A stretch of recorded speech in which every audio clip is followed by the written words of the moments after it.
மற்றொரு அண்மை செய்தியை பார்த்துக் கொண்டிருக்கிறோம். தமிழக சட்டமன்ற தேர்தலில் வெற்றி பெற்ற நிலையில் தாவேகா தலைவர் விஜய் பொதுமக்களுக்கு நன்றி தெரிவித்திருக்கிறார். அண்மை செய்தியாக நாம் பார்த்து வருகிறோம்.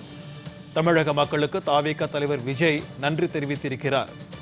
நடைபெற்று முடிந்த தமிழக சட்டமன்ற தேர்தலில் வெற்றி பெற்றமைக்கு தாவேகா தலைவர் விஜய் பொதுமக்களுக்கு நன்றி தெரிவித்திருக்கிறார். தமிழக சட்டமன்ற தேர்தலில் வெற்றி பெற்ற நிலையில் தாவேகா தலைவர் விஜய் பொதுமக்களுக்கு நன்றி தெரிவித்திருக்கிறார். அதன் அண்மை செய்தியை நாம் தற்போது பார்த்துக் கொண்டிருக்கிறோம்.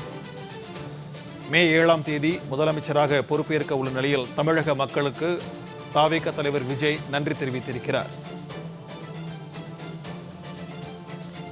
இது தொடர்பான கூடுதல் விவரங்களுடன் நம்முடன் இணைகிறார் செய்தியாளர் ஜெயலானி. வணக்கம் ஜெயலானி.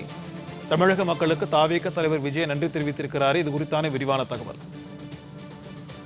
வணக்கம். தமிழக சட்டமன்ற தேர்தல் நடந்து முடிந்து நேற்றைய தினம் வாக்குப்பதிவு என்பது முடிந்திருக்கிறது. இதில் ஒட்டுமொத்தமாக தமிழக வெற்றி கழகம் அதிகமான சட்டமன்ற தொகுதிகளை கைப்பற்றியிருக்கிறது. ஒட்டுமொத்தமாக 234 சட்டமன்ற தொகுதிகளில் 108 சட்டமன்ற தொகுதிகளை தமிழக வெற்றி கழகம் கைப்பற்றியிருக்கிறது.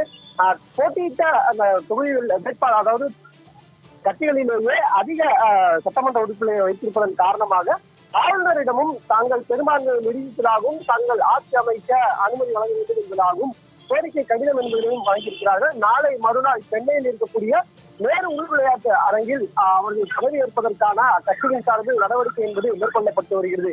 இந்த நிலையில் வாக்களித்த மக்கள் அனைவருக்கும் நன்றி தெரிவித்து தமிழக வெற்றி கழகத்தின் தலைவர் விஜய் அறிக்கை என்பதை வெளியிட்டிருக்கிறார். குறிப்பாக அவர் வெளியிட்டிருக்கக்கூடிய இந்த அறிக்கையில் கட்சி ஆரம்பத்தில் இருந்தே நம்மை ஏராளமாக பார்த்தவர்களுக்கும் பேசியவர்களுக்கும் அதிகமாக இருந்தார்கள்.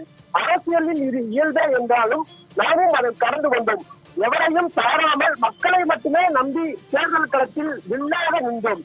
நடுநிலை என்ற பெயரிலும் விமர்சனம் என்ற பெயரிலும் முகமூடி அணிந்து பல அவமானங்கள் நமக்கு கொடுக்கப்பட்டது. அதையெல்லாம் தாங்கி பிடித்து தொடர்ந்துவாக வந்தோம். இந்த நிலையில் அத்தனையும் கடந்து தங்களுக்கு வாக்களித்த மக்களுக்கு நன்றி என்பதாக அவர் தெரிவித்திருக்கிறார். அது மட்டுமல்லாமல் எனது சொந்தங்கள் அனைவருக்கும் நன்றி என்பதாகவும் அதில் குறிப்பிட்டிருக்கிறார். குறிப்பாக நம் கழக தோழர்கள், அனைத்து நிலை நிர்வாகிகள், விர்ச்சுவல் வாரியர்ஸ் என்று சொல்லக்கூடிய அந்த தமிழக வெற்றி கழகத்தின் விர்ச்சுவல் வாரியர்ஸ் என ஒவ்வொருவருக்கும் தனித்தனியாக நெஞ்சம் நிறைந்த நன்றியை தெரிவித்துக் கொள்வதாக அவர் குறிப்பிட்டிருக்கிறார். குறிப்பாக அவர் வெளியிட்டிருக்கக்கூடிய அறிக்கையில் முக்கிய சாராம்சமாக பார்த்தால், தனக்கு வாக்களித்த மக்களுக்கு நன்றி, மக்களை நம்பி மட்டுமே நான் இந்த தேர்தலில் போட்டியிட்டேன், அந்த போட்டியிட்டதில் மக்கள் எனக்கு வாய்ப்பை வழங்கியிருக்கிறார்கள், அவருக்கு நன்றி என தெரிவித்திருக்கிறார்கள். எங்களை ஏராளமாகவும் அவதூறாகவும் பலர் வசைப்பாடினார்கள், அதையெல்லாம் கடந்துதான் வந்தோம். தமிழக மக்களின் தாயந்த எங்களது பலம் என்பதாக அவர் குறிப்பிட்டிருக்கிறார்.